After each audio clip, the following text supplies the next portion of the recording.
and welcome to my show on civil rights. My name is Barbara Bullen, and I'm one of the radio hosts for the New Heights Show on Education and the New Heights Educational Group. I hope you enjoy the show, and I'm asking our listeners to consider becoming a sponsor as we are no longer sponsored by Silicon Valley High School. This show is pre-recorded. Today, I will talk about the abolitionist Harriet Tubman. I've included a short poem in memory of Harriet. Harriet Tubman, an abolitionist renowned, we thank God for her spirit, her strength, and her love for her fellow men. We'll remember her birthday this March to tell her story of the love for mankind, despite the cruelty that she, the slaves, and the fugitives received by the merciless slave masters bent on slavery. March the 10th is the day on which it is said that Harriet Tubman, Araminta Ross, famously known as an abolitionist, was born. As most blacks who were born into slavery in the 1800s, Harriet was like them, but became a hero when she escaped from slavery and helped other enslaved people escape from their masters or bondage. Harriet was born in Dorchester County, Maryland, where she lived a horrific life like most slaves, being beaten and whipped by her slave masters, and even experiencing a life-threatening head injury that induced visions and dreams she attributed to the works of God. She became deeply religious because of her Methodist upbringing and these visions and dreams. She often fought illness in her childhood, but as she grew older, the sickly young household girl grew stronger and even became a field hand. On a secluded plantation during her adolescence, Tubman attempted to warn an escaping slave that his master was nearby.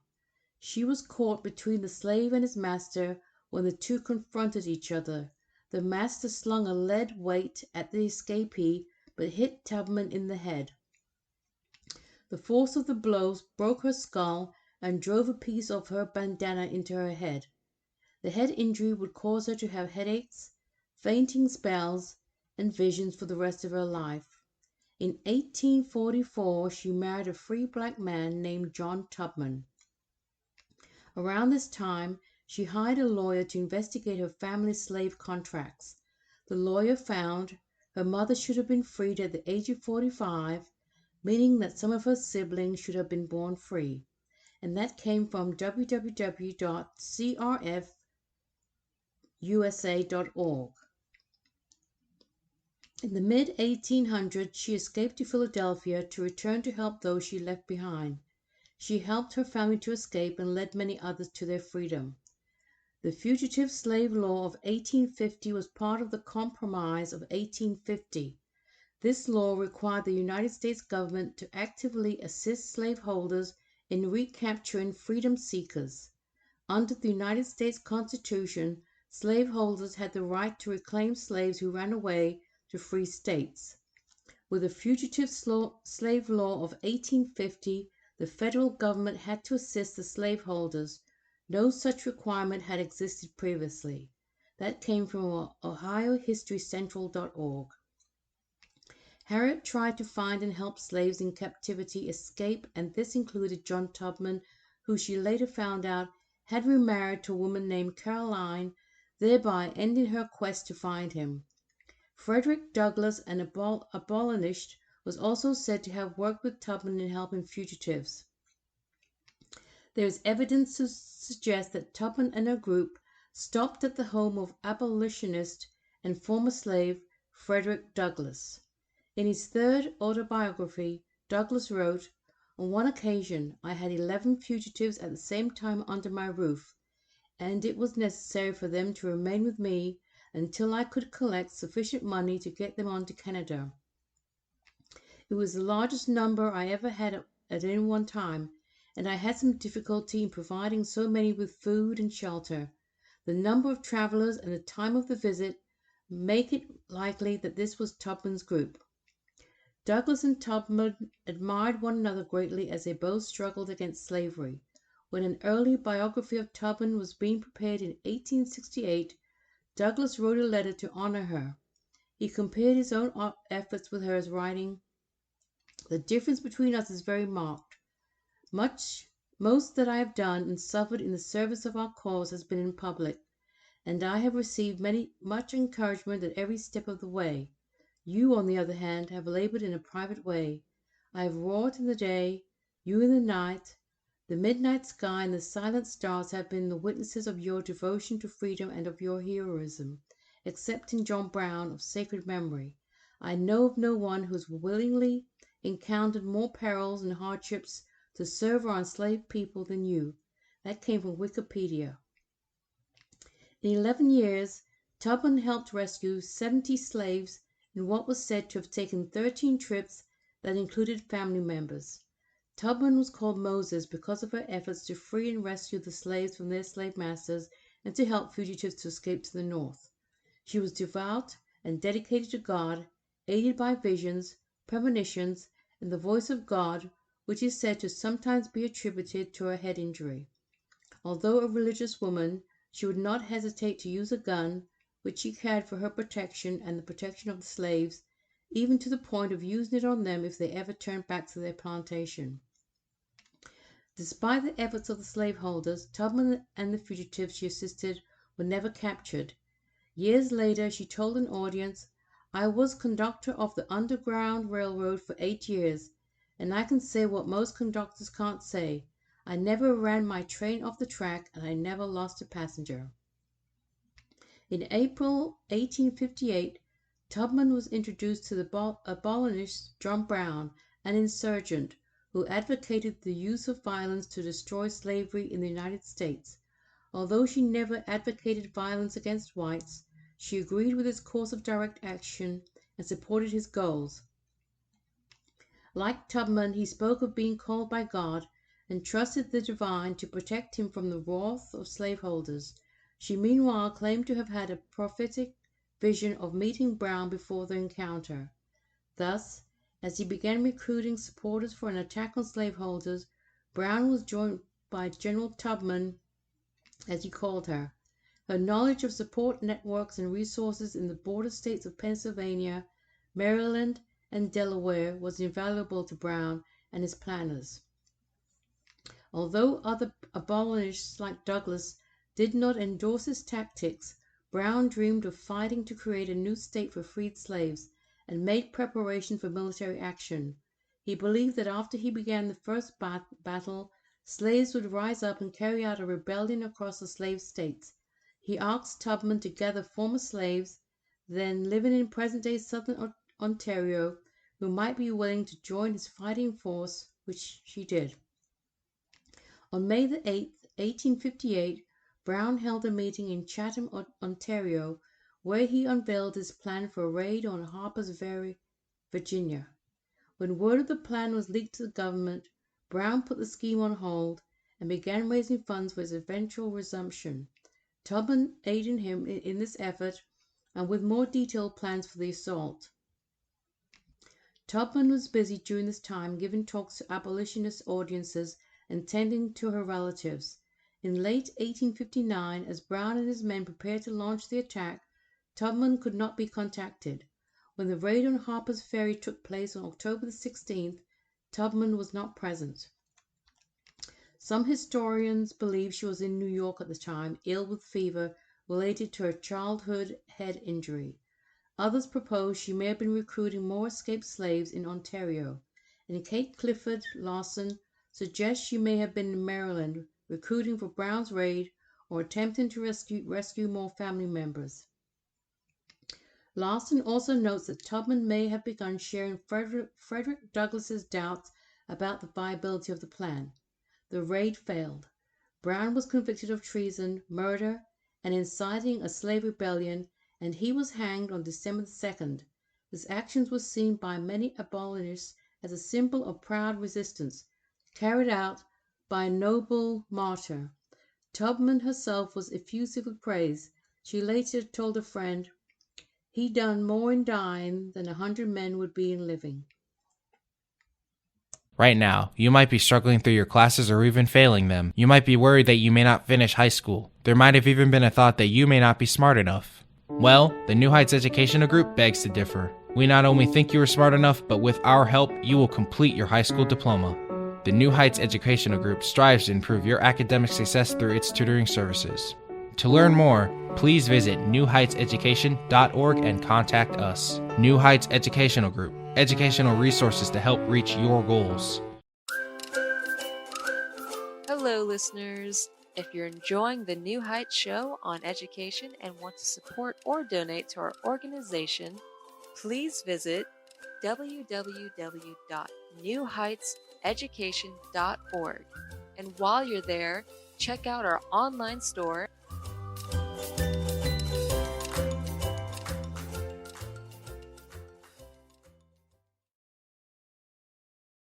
Welcome back to the New Heights Show on Education.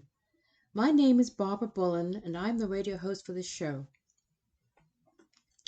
This show is pre-recorded and focuses on the history of civil rights. A recap of the first segment of the show on the abolitionist Harriet Tubman will continue.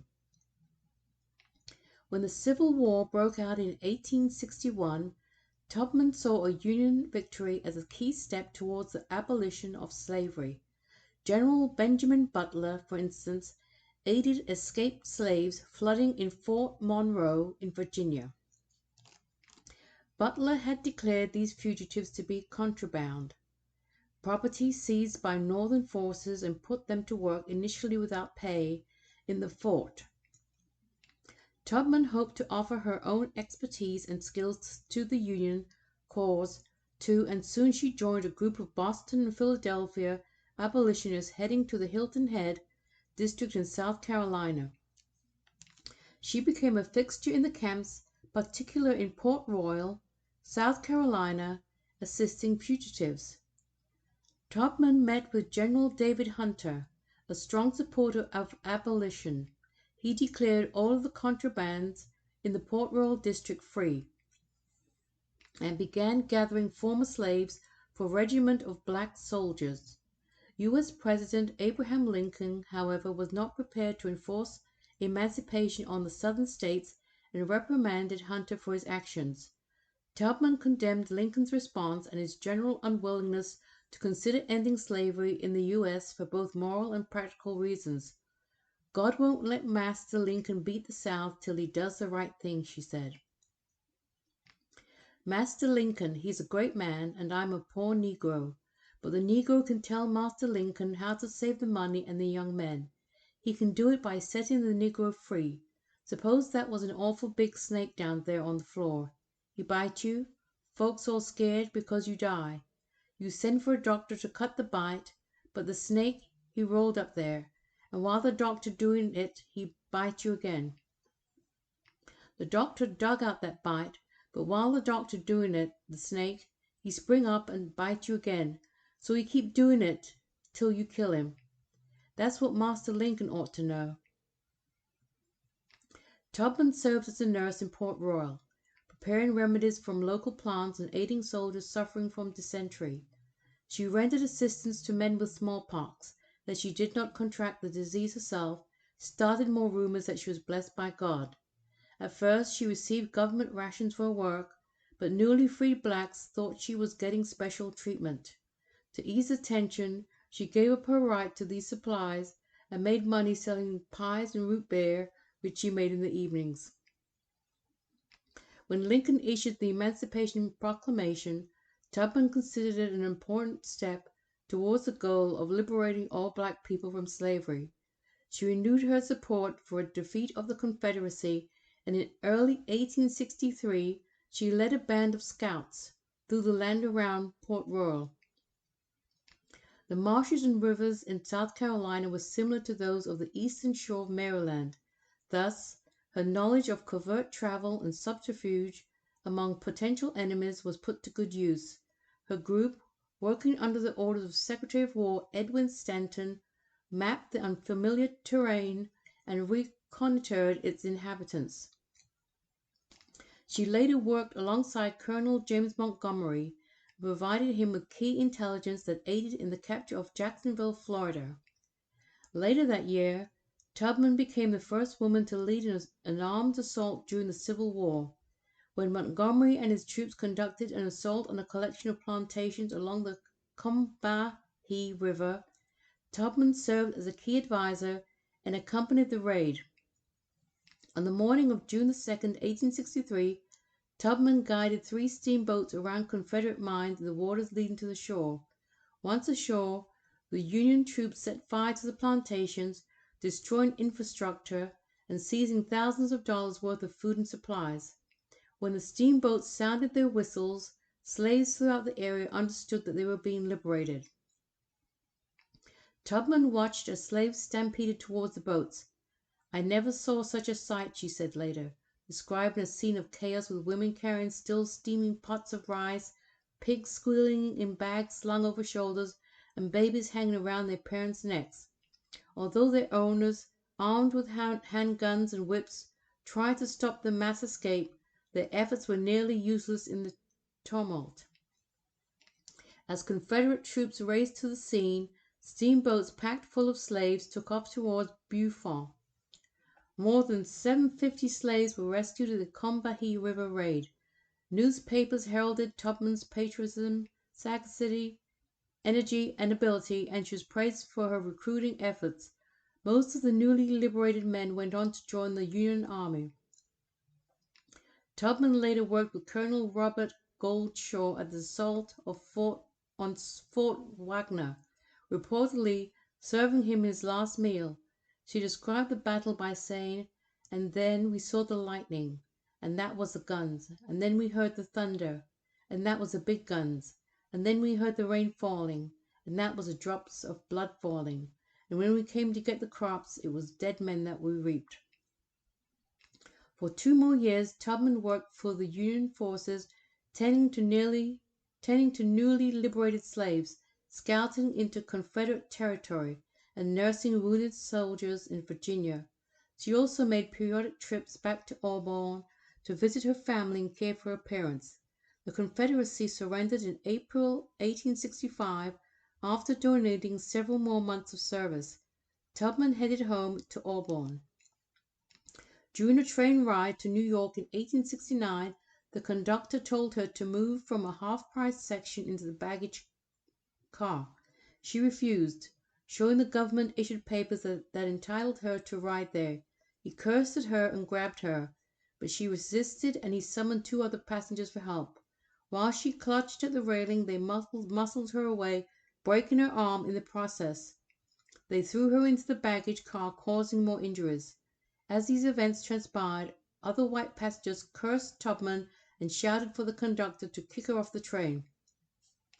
Her act of defiance became a historical symbol, later cited when Rosa Parks refused to move from a bus seat in 1955. That was taken from wikipedia.org. 1868 is a letter from Frederick Douglass to Harriet Tubman. Rochester, August 29, 1868. Dear Harriet, I am glad to know that the story of your eventful life has been written by a kind lady, and that the same is soon to be published. You ask for what you do not need when you call upon me for a word of commendation. I need such words from you far more than you can need them from me, especially when your superior labors and devotion to the cause of the lately enslaved of our land are known as I know them. The difference between us is very marked.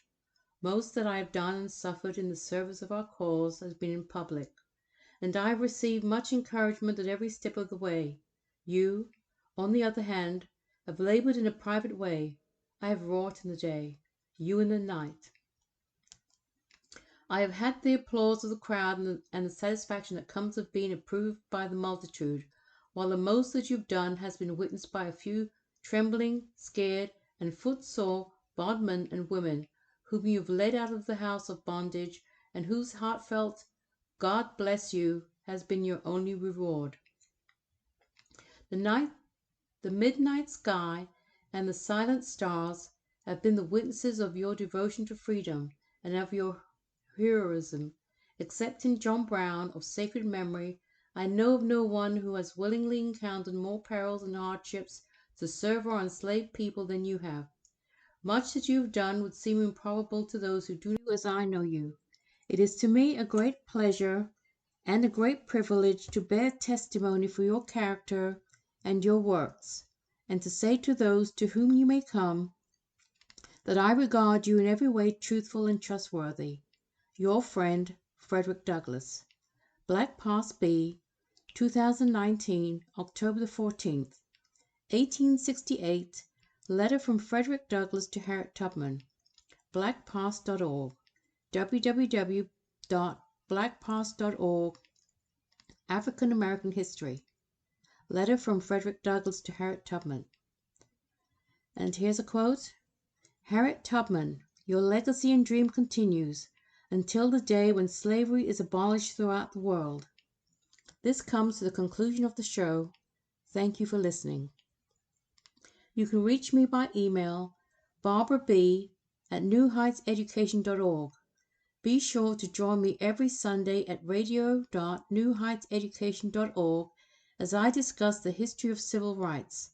Also join Olania Tabbitt's pre-recorded radio show, which airs by Friday at 6 p.m. Eastern Standard Time, and Pamela Clark's pre-recorded shows, which airs Wednesday by 6 p.m. Eastern Standard Time. Civil rights is our right. Have a great week.